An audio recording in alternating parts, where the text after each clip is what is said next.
브런치 스토리라는 사이트가 있습니다. 이 사이트는 카카오에서 운영하는 플랫폼인데요. 칼럼, 소설, 시, 수필과 같은 다양한 종류의 글들을 소개하고 있습니다. 아무나 올릴 수는 없고요. 작가 신청을 통해 심사에 합격한 이들만 활동할 수 있습니다.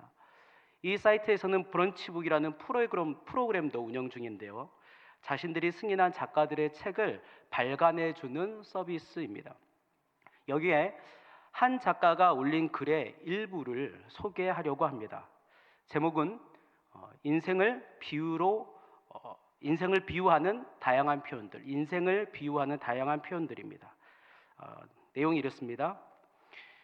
인생을 비유하는 표현은 많습니다. 인생은 마라톤이다. 인생은 등산과 같다. 인생은 한 편의 연극이다 등등. 하지만 가장 적절한 비유는 인생은 사막을 건너는 과정과 같다라는 표현입니다. 사막은 언덕이 있다가도 바람이 세차게 불면 다음 날 언덕이 사라집니다. 큰 길이 보이다가도 세찬 바람 덕분에 그 길은 곧 사라지기도 합니다. 지도에 그려진 건물이나 길은 의미가 없습니다. 그래서 인생과 비슷합니다. 항상 주변 상황은 변화하고 계획했던 것과는 다르게 펼쳐지기 때문입니다. 참 공감되는 글이지 않습니까? 이와 비슷한 의미로 사람들이 즐겨 사용하는 또 다른 단어가 있습니다. 바로 광야입니다. 많은 사람들이 인생을 광야로 표현합니다. 인생에 들이닥친 감당치 못할 그 고통을 광야에 비유하여 말하기도 합니다. 분명한 사실은 이 땅을 살아가는 우리 모두에게 광야와 같은 고통스럽고 절망스러운 시간을 지날 때가 있습니다. 아니, 많습니다. 그럼 여러분, 우리는 어떻게 이런 인생의 광야를 지나갈 수 있을까요? 오늘 이스라엘 백성들의 모습을 통해 어떻게 이 인생 광야에서 안전하게 생존하고 나아가 통과할 수 있는지를 배울 수 있습니다. 오늘 본문 말씀을 중심으로 어떻게 인생의 광야 시간을 지나갈 수 있는지 함께 고민하며 그 답을 찾아가는 시간을 갖기 원합니다. 먼저 인생 광야를 통과하기 위해서는 항상 바른 방향, 옳은 길에 서 있어야 합니다. 다카르 랠리라는 유명한 자동차 레이스가 있습니다. 일반 자동차 경주처럼 가장 빨리 결승점을 통과하면 우승을 차지합니다. 그런데 큰 차이가 하나 있습니다. 전용 트랙을 달리지 않습니다. 보셨다시피 사하라 사막과 같은 거친 지형을 횡단합니다. 몇 시간이 아닙니다. 며칠 동안 달려야 합니다. 2024년에 열린 경주의 이 총 거리는 7,891km였다고 합니다. 부산과 서울 왕복을 10번 정도 하는 거리입니다. 스케일이 엄청난 거죠. 이 레이스에서 우승하기 위해, 아니 최소한 완주하기 위한 첫 번째는 바른 방향입니다. 방향이 틀리면 아무리 빨리 달려도 완주할 수 없습니다. 잘못된 방향으로 가다 보면 구덩이에 빠지거나 사막 한가운데서 멈춰 서게 됩니다. 실제로 이 대회에서는 길을 잃어 탈락하거나 심지어 조난당한 차들도 많습니다. 이처럼 방향 중요합니다. 그래서 속도보다 방향이다라는 말 요즘 많이 들어 하고 있지 않습니까? 그렇습니다. 광야를 지나기 위한 첫 번째는 바른 방향입니다. 옳은 길입니다. 바른 길로 가야 광야를 통과할 수 있습니다. 하지만 여기에 어려움이 있습니다. 광야에서 바른 방향을 유지하는 것, 이건 말처럼 쉽지 않습니다.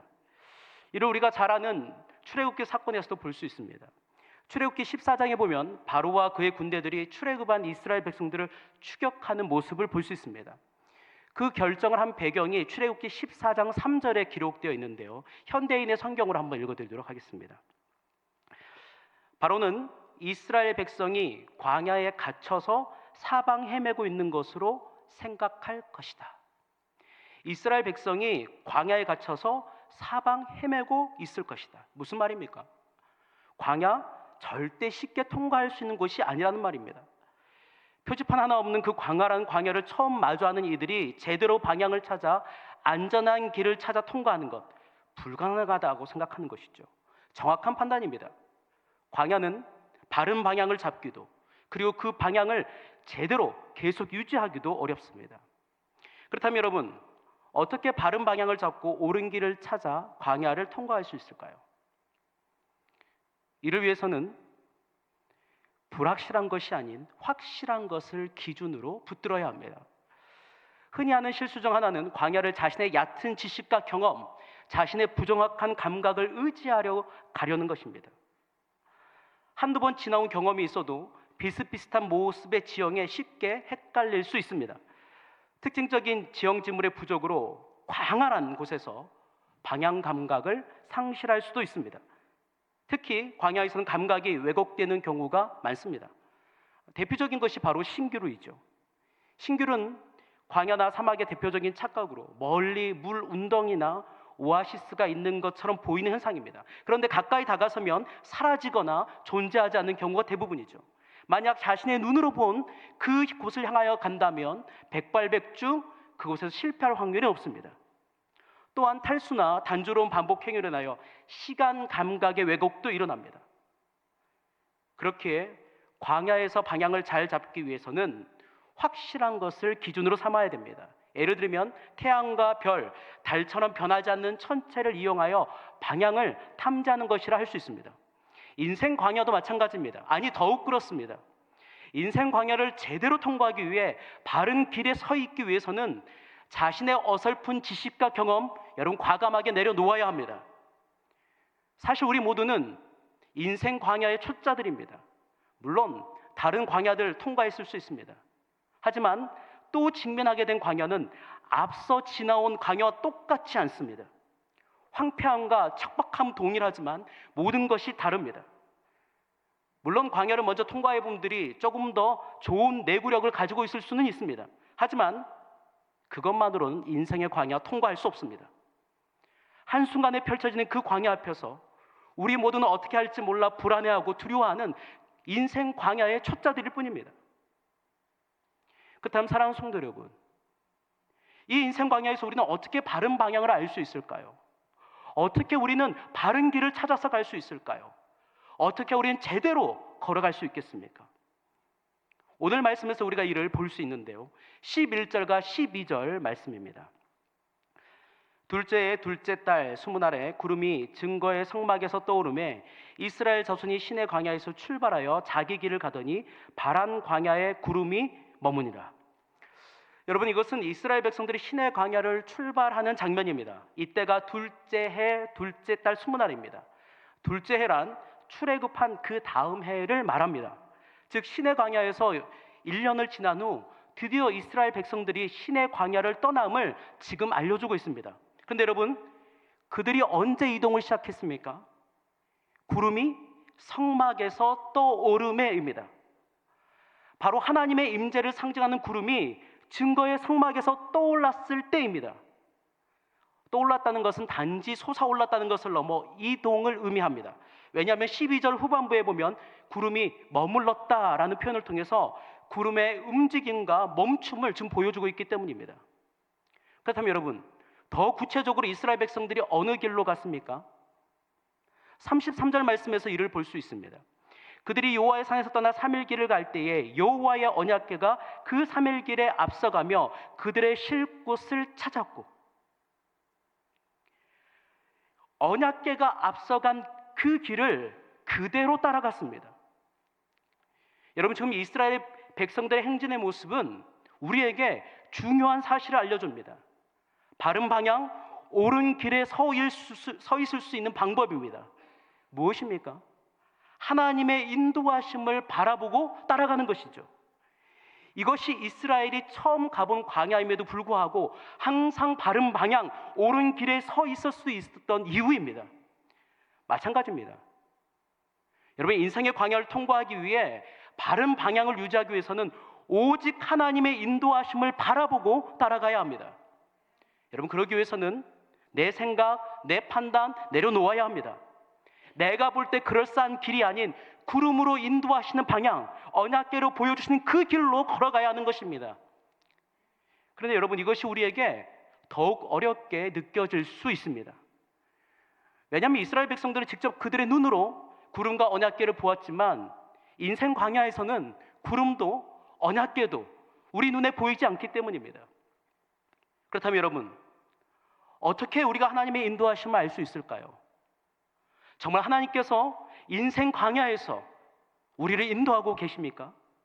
네, 그렇습니다. 우리 눈에 구름도 언약궤도 보이지 않지만 신실하신 그 하나님께서 동일하게 광야의 모든 순간에, 우리 인생의 모든 광야의 순간에 우리를 인도하고 계십니다. 우리의 갈 길과 방향을 말씀하시고 계십니다. 여러분, 이 하나님의 인도하심 우리가 깨닫기 위해, 이 음성을 듣기 위해 정말 필요한 것은 온전히 하나님께 집중함입니다.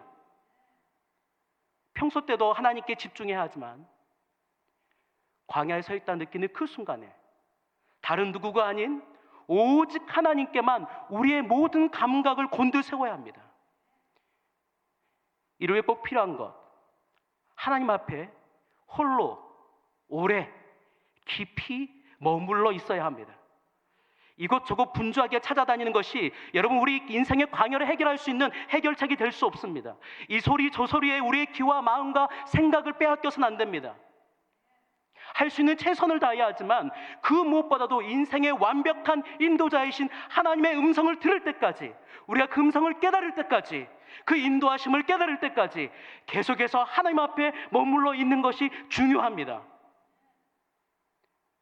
그렇게 하나님 앞에 머물러 우리의 모든 감각을 하나님께 집중할 때에 다양한 방법으로 우리의 갈 길을 알려주시는 그 하나님의 세미하지만 생생한 음성을 우리는 반드시 듣게 되는 것입니다.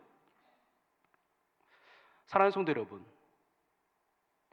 지금 여러분이 서 있는 광야가 험하십니까? 어디를 가야 할지 갈 길이 보이지 않으십니까? 혹시 하나님의 인도하신다는 이 사실이 느껴지지 않으십니까? 그럴수록 더 깊이, 더 오래 하나님 앞에 머무르시기 바랍니다. 모든 광야의 길마다 함께하고 계시는 그 하나님께서 말씀하시고 또한 걸어가야 할 길을 보여주시는 그 놀라운 일을 그 자리에서 경험하게 될 줄 믿습니다. 바라긴 하나님께서 인도하신다는 그 사실을 신뢰하시고 하나님 앞에 철저하게 머물러셔서 세미하지만 생생한 하나님의 그 음성에 우리의 모든 감각을 깨우고 집중함을 통해 바른 방향, 옳은 길에 항상 서 있으므로 인생의 그 거친 광야를 무사히 통과하실 수 있는 저와 여러분 모두가 될 수 있기를 주님의 이름으로 축복합니다. 두 번째로, 인생 광야를 통과하기 위해서는 광야 생존 방식을 반드시 활용해야 합니다. 여러분, 광야는 생존을 장담할 수 없는 것입니다. 그래서 신명기 8장 15절에서는 위험한 광야라고 표현하고 있고 이사야 30장 6절에서는 공고한 땅이라고 표현하고 있습니다. 여러 가지 이유가 있는데요. 첫 번째는 물과 식량의 부족입니다. 물과 식량은 생존과 직결된 부분이죠. 예레미야 2장 2절에서 씨 뿌리지 못하는 땅이라고 표현하고 있듯이 광야의 건조하고 척박한 환경에서 물이나 식량을 구하는 것 정말 어렵습니다. 두 번째는 극한의 기온 변화입니다. 낮에 폭염은 열사병과 탈진을 유발합니다. 밤에는 기온이 급격하게 떨어져서 저체온증의 위험에 노출될 수 있습니다. 세 번째는 신명기 8장 15절에서 불뱀과 정갈 등을 언급하고 있는 것처럼 독사나 정갈 또는 날카로운 돌이나 선인장 가시와 같은 위험 요소들입니다. 마지막으로는 약탈과 습격의 위험입니다.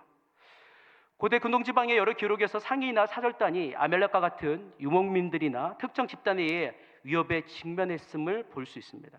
그렇게 만반의 준비를 갖추고 출발한다 할지라도 이런 광야를 무사하게 안전하게 통과하는 것 장담할 수 없습니다. 그런데 여러분, 인생의 광야는 더욱더 그렇습니다. 그 이유 중 하나는 전혀 예상치 못한 순간에 광야에 들어서기 때문입니다. 대부분 어느 날 갑자기 평소처럼 자고 일어났는데 광야 한복판에 던져져 있는 자신을 발견하게 됩니다. 아무 대비도 하지 못하는 것이죠. 자신이 광야에 내던져져 있다라는 것을 인지하는 순간 머릿속은 하얘집니다. 곧바로 절망감은 밀려옵니다. 왜냐하면 자신의 무능함을 철저하게 직면하게 되기 때문입니다. 그 광야 속에서 어떻게 할지 모르는 바보 같은 자신을 보게 됩니다. 혹 방법을 알게 돼도 할 수 없는 자신의 무능을 발견하게 됩니다. 해결할 수 없어 보이는 그 문제들이 자신과 자신의 가정을 집어삼킬 것 같기 때문입니다.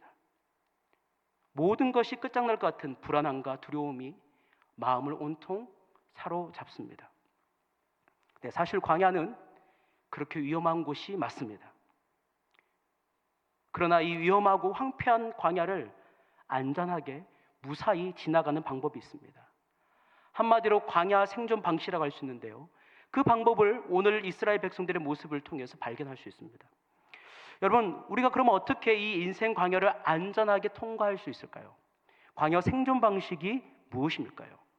그것은 먼저 하나님의 말씀에 철저하게 순종하는 것입니다.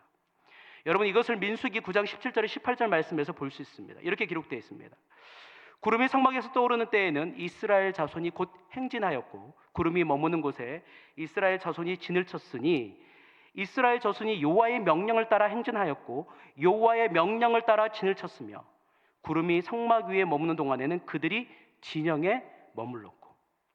여러분, 이스라엘 백성들이 광야를 이동할 때 자기들 마음대로 출발하지 않았습니다. 여호와의 구름이 떠오르면 행진하였습니다. 그 구름이 머물면 진을 쳤습니다. 나아가는 것과 멈추는 것, 그 모든 것을 하나님께서 정하신 대로, 하나님께서 보여주신 대로 순종했습니다. 이를 민수기 9장 17절에서 23절까지 보면 더욱더 선명하게 알 수 있는데요. 어떻게 이스라엘 백성들이 광야를 이동하고 있는지를 상세하게 설명해 주고 있습니다. 그런데 여러분, 이 9장 17절에서 23절에서 반복해서 사용하는 문구가 있습니다. 바로 여호와의 명령을 따라입니다. 여러분, 한번 눈으로 한번 보십시오. 17절에서 23절까지 무려 8번이나 그들의 가고섬이 모두 여호와의 명령을 따라 이루어진 일임을 기록하고 있습니다.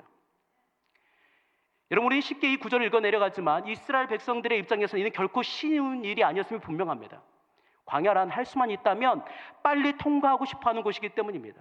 특별히 오늘 본문 앞 민수기 9장 22절을 보면 이것을 더 공감할 수 있습니다. 이렇게 기록되어 있습니다. 이틀이든지 한 달이든지 1년이든지 구름이 성막 위에 머물러 있을 동안에는 이스라엘 자손이 진영에 머물고 행진하지 아니하다가 떠오르면 행진하였으니. 여러분, 광야에 머물러 있던 그 시간이 결코 짧지 않습니다. 생각보다 긴 시간 머물렀습니다. 뿐만 아닙니다. 여러분, 이것에 또 다른 어려움이 있는데요. 민수기 9장 20절에서 그것을 보여주고 있습니다. 여러분, 이것을 여러분 좀 더 이해하기 쉽게 하기 위해 공동 번역으로 읽어드리겠습니다.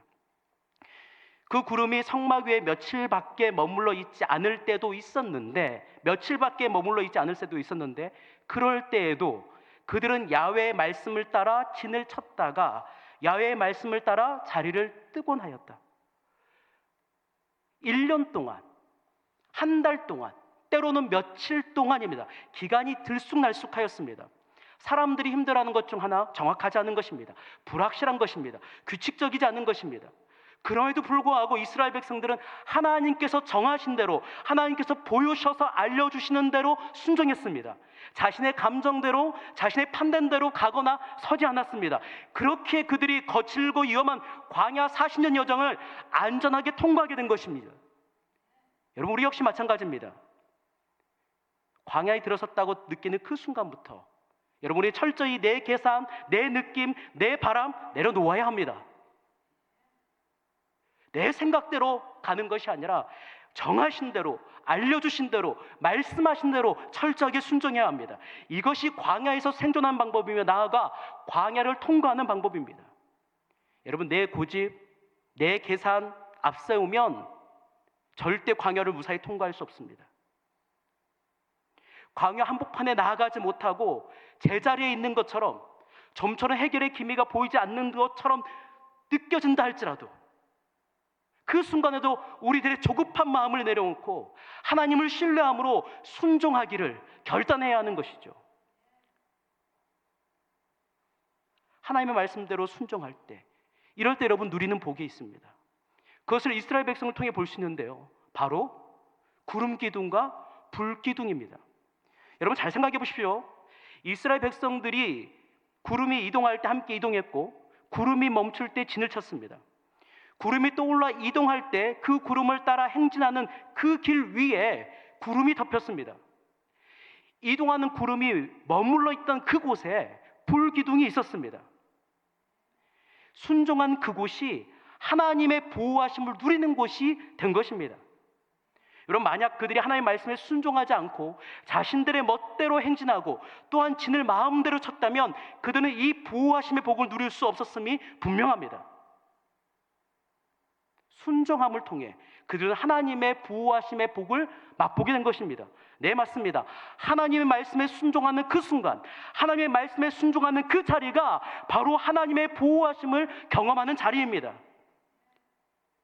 그렇게 하루하루 견디기 버거운 순간이라 할지라도, 해결되지 않는 문제로 마음이 힘든 순간이라 할지라도, 우리는 하나님의 말씀대로, 하나님의 뜻대로 행하기를, 순종하기를 결단하고 이를 실천해야 되는 것입니다. 여러분, 이것이 우리를 보호하며 나아가 우리를 살리는 길인 것이죠. 여러분, 순종과 더불어 우리가 반드시 활용해야 될 또 하나의 생존의 방법이 있습니다. 자, 35절과 36절 말씀에서 이것을 알 수 있습니다. 우리 한번 35절과 36절 말씀 한번 다 같이 읽도록 하겠습니다. 괴가 떠날 때에는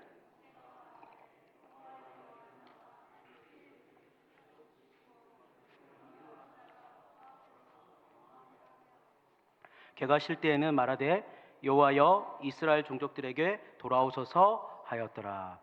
여러분, 매우 흥미로운 장면입니다. 언약궤가 이동할 때, 그리고 언약궤가 쉴 때, 다른 말로 하면 이스라엘 백성들이 행진할 때, 그리고 그 행진을 멈추고 진을 치게 될 때, 그때마다 모세가 외치고 있는 것이죠. 더 흥미로운 점은 이 두 구절 안에 담긴 단어들입니다. 일어나사, 흩으시고, 도망가게 하소서, 돌아오게 하소서라는 명령형에 아라는 음절을 추가하여 연장형을 만들었습니다. 연장형은 명령의 의미를 더욱 강하게 표현할 때 사용하는 표현법입니다. 이것은 모세가 하나님을 좌지우지하겠다는 뜻이 아닙니다. 모세의 간절함이 얼마나 크고 절실한지를 보여주고 있는 문장입니다. 지금 여러분, 모세가 간절하게 외치는 것, 앞서 가셔서 이스라엘의 적들을 무찔러 주십시오. 돌아오셔서 우리 이스라엘을 지켜주십시오입니다. 다른 말로 하면 무엇입니까? 기도입니다. 그냥 기도가 아닌 간절한, 절박한 기도입니다. 여러분, 어떤 순간을 두고 있습니까? 행진을 시작할 때, 그리고 행진을 멈추고 진을 칠 때, 즉 광야의 모든 순간에 대한 기도입니다. 그 광야의 모든 순간에 하나님께서 자신의 적들을 싸워 물리쳐 주시기를, 또한 그 하나님께서 자신들을 지켜 보호해 주시기를 모세는 간구하고 있는 것입니다. 네, 맞습니다.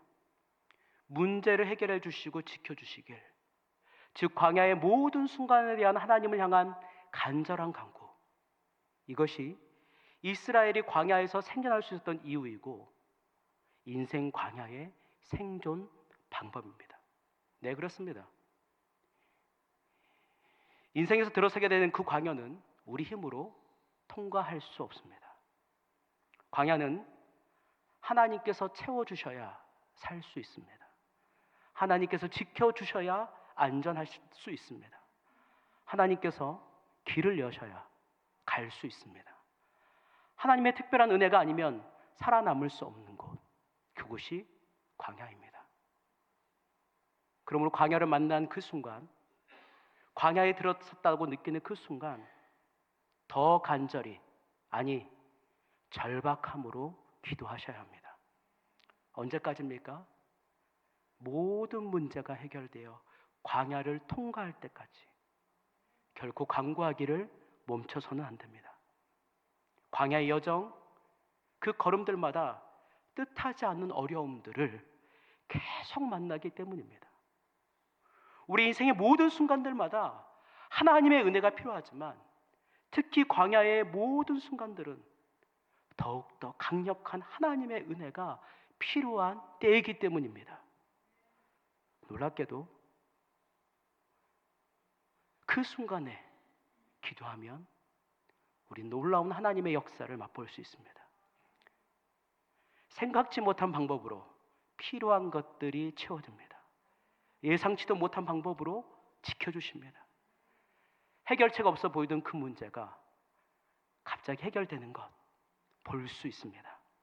그러니 포기하지 말고 멈추지 말고 간절한 마음을 쏟아 하나님께 기도해야 합니다. 이렇듯 광야를 안전하게 잘 지나가기 위해선 순종과 기도라는 광야 생존 방식을 우리가 절대 놓쳐서는 안 되는 것입니다. 그런데 우리가 광야에 들어서게 될 때 종종 하게 되는 질문이 있습니다. 왜 내게 이토록 힘든 광야가 찾아왔는가? 왜 나는 이 광야에 서 있게 되는가? 답을 찾을 수 없는 이 질문이 우리를 더욱 힘들게 하기도 합니다. 인생 광야에 들어서게 된 이유를 크게 두 가지로 말할 수 있습니다. 한 가지는 하나님의 특별한 섭리 가운데 들어가는 광야입니다. 훈련의 광야이죠. 또 한 가지는 자신의 잘못된 선택과 삶의 결과로 시작되는 광야도 있습니다. 중요한 사실은 그 시작이 어떠하든지 신명기 8장 16절에서 마침내 내게 복을 주려 하심이었느니라 라고 말씀하신 것처럼 광야를 통과할 때 하나님의 백성들이 가지게 되는 복이 있습니다. 광야를 통과할 때 받을 수 있는 빛나는 훈장이 있습니다. 이를 신명기 8장 3절에서 볼 수 있는데 이렇게 우리에게 알려주고 있습니다. 너를 낮추시며 너를 줄이게 하시며 또 너도 알지 못하며 내 조상들도 알지 못하던 만나를 내게 먹이신 것은 사람이 떡으로만 사는 것이 아니요 여호와의 입에서 나오는 모든 말씀으로 사는 줄을 내가 알게 하려 하심이니라. 아멘. 무슨 말입니까? 우리가 그토록 의지했던 헛된 것들이 아닌 하나님으로 그리고 하나님의 은혜로 우리의 인생을 살아갈 수 있음을 실제로 체험하게 되는 것입니다. 채우신 하나님, 지키신 하나님, 인도하신 하나님, 말씀하시는 하나님입니다. 정말 광야에서 하나님의 말씀에 순종하며 그분 앞에 절박하게 간구할 때 우리는 진짜 시퍼렇게 살아계신 그 위대하신 하나님을 생생하게 만날 수 있습니다. 여러분, 이것이 진짜 복입니다. 우리가 이 하나님을 진짜 만나게 되면, 그래서 내가 하나님으로만 살아갈 수 있다는 이 사실을 알게 되면 우리는 어떤 환경 속에서도 하나님만을 철저하게 의지하는 자가 될 수 있기 때문입니다. 또 어떤 상황 속에서도 인도하신 하나님으로 인하여 평강과 소망을 누리며 살아갈 수 있기 때문입니다. 내가 하나님으로 살아간다. 나는 하나님으로 온전히 살아갈 수 있다라는 이 빛나는 교훈을, 보석보다 빛나는 이 교훈을 가슴에 담을 때 우린 진짜 그리스도인답게 이 광야의 삶들을 살아갈 수 있는 것입니다. 그러면 사랑하는 성도 여러분, 하나님의 백성인 우리가 하나님 안에서 지나는 이 광야는 위기가 아닌 하나님을 더욱 선명하게 만나며 우리의 신앙과 인품이 더욱 성숙하게 되는 기회가 된다는 사실을 여러분 믿으실 수 있기를 주님의 이름으로 축복합니다. 사랑하는 성도 여러분, 이제 말씀을 정리하도록 하겠습니다. 사실 설교를 준비하면서 설교 제목 때문에 한참을 고민했습니다. 몇 가지 제목을 가지고 마지막까지 고민했는데요. 그 제목들이 광야 생존 가이드, 광야 생활 지침서 뭐 이런 것들입니다. 제가 이런 제목을 고민한 이유는 광야는 반드시 살아남아야 하는 곳이고 또한 동시에 광야는 우리 평생에 끝나지 않기 때문입니다. 그렇게 어쩌면 지금 우리 모두는 각자에게 펼쳐진 광야에 서 있는 줄도 모릅니다. 어떤 분들은 그 광야에서 만난 엘린과 같은 오아시스에서 잠시의 쉼을 누리고 계시고, 또 어떤 분들은 광야의 길 한복판에서 보고하며 어떻게 할 줄 몰라 하고 계신지도 모르겠습니다. 하지만 어떤 곳에 있든지 분명히 기억해야 하는 사실이 있습니다. 그것은 보이지 않는 것 같이 느껴지는 답답한 그 모든 순간에도 신실하신 하나님께서 동일하게 우리를 가장 좋은 길로 인도하고 계시다는 사실입니다. 뿐만 아니라 하나님께서 우리를 위하여 싸우시고 지키시어 황폐하고 척박한 광야에서도 우리로 하여금 안전하게 지나갈 수 있도록 우리를 보호하고 계신다는 사실입니다. 버겁고 막막한 모든 삶의 순간순간마다 여러분, 이 하나님을 기억하시고 신뢰하시고 오로지 하나님께만 집중하여 하나님께서 보여주시는, 말씀하시는 그 바른 길로 걸어가실 뿐만 아니라 철저한 순종과 간절한 간구로 하나님의 일하심을 경험함으로 하나님으로 살아갈 수 있음을 가슴으로부터 깊이 고백하실 수 있는 저 여러분 모두가 될 수 있기를 주님의 이름으로 축복합니다.